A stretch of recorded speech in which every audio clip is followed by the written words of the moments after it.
Hello friends, welcome back to the new video guys. In this video guys, I am going to show you guys how can you on backup my data in your Poco phone. Guys, you want to on backup my data in our Poco phone, so guys you can own it.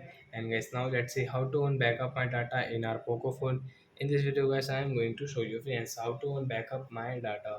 So before starting video friends, first of all guys, I want to tell you guys if you need my channel, so I first of all go and subscribe my channel and click the bell icon.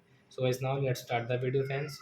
First of all guys, open your phone setting to on your backup my data. So as we will on our phone setting, then guys you can see this type of setting. So as you will have to click on guys about phone, then guys scroll guys, you can see backup and restore. So guys tap here, again scroll guys, you can see guys backup my data. So as we will on from here, then guys you can see backup account.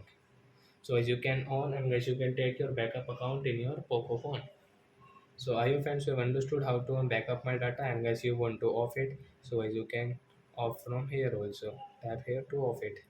So I hope friends you have understood how to on and off backup my data in our Poco phone. So that's it guys. Thanks for watching my video guys. Now we will meet on next video guys with new topic. Before going guys, please go and like my video, subscribe my channel. Bye bye friends.